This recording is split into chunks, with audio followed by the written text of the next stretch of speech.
रवि साहू आज 9 अक्टूबर 2023 को पूरे देश में बहुजन समाज पार्टी की नींव रखने वाले काशीराम जी के परिनिर्वाण दिवस पर नमन किया गया।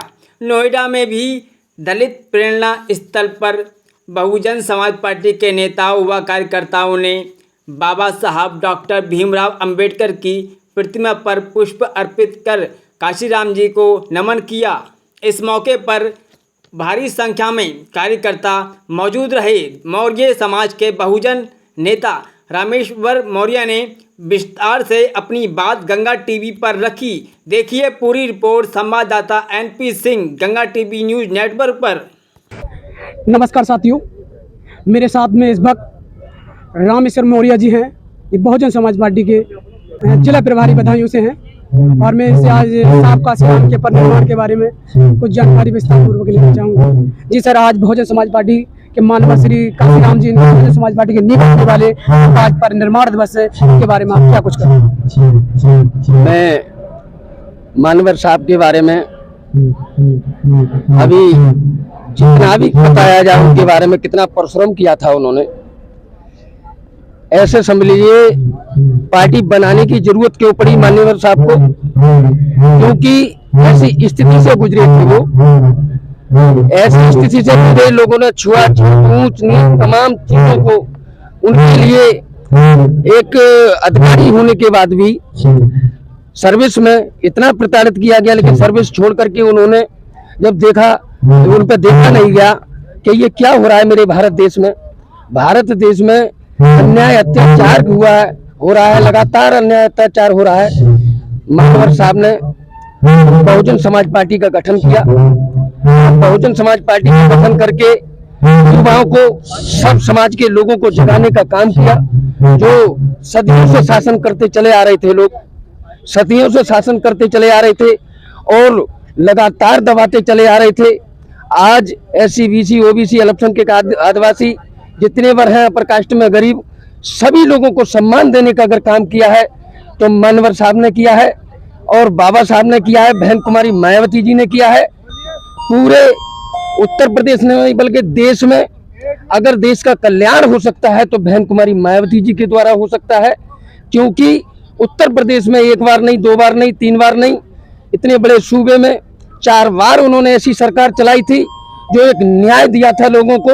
विकास की अगर बात करूं तो कम से कम 2-3 घंटे लग जाएंगे, मैं आपको बता रहा हूं।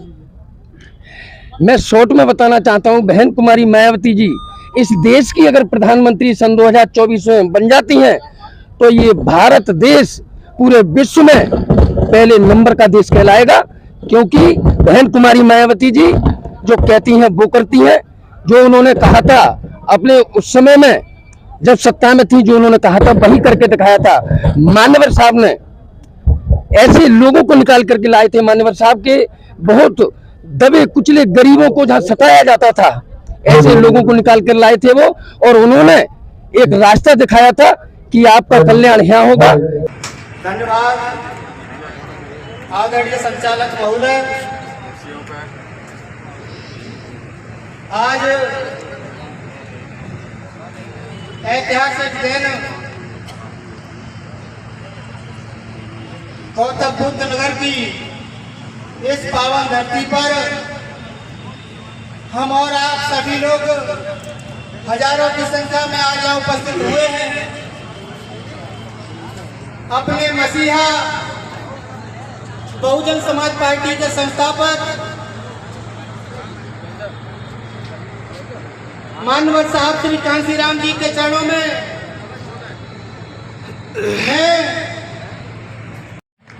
साथियों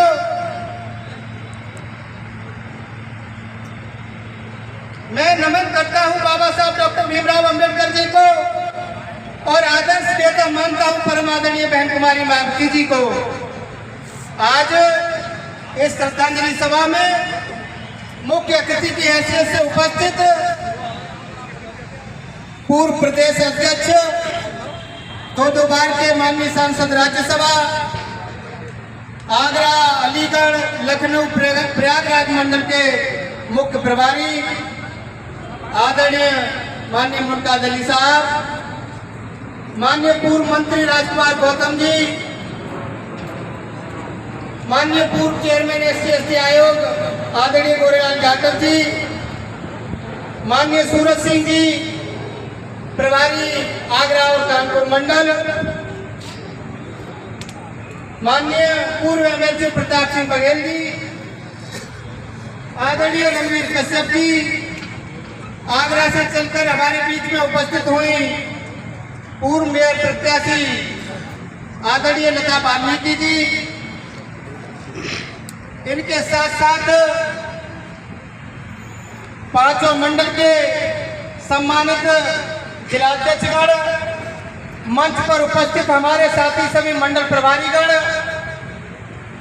और फिरोजाबाद से चलकर उपस्थित हुए सत्येंद्र जैन सोली जी, डॉक्टर ज्ञान सिंह जी और मेरे सामने हजारों की संख्या में उपस्थित प्रत्येक गांव, बूथ, सेक्टर, विधानसभा और जिले से उपस्थित हुए सभी हजारों की संख्या में कार्यकर्ता साथियों, खबरों में बने रहने के लिए आप हमारे फेसबुक, ट्विटर और इंस्टाग्राम पेज को फॉलो कर सकते हैं। लेटेस्ट अपडेट के लिए आप हमारे यूट्यूब चैनल को सब्सक्राइब भी कर सकते हैं और हाँ, बेल आइकन पर क्लिक करना ना भूलें।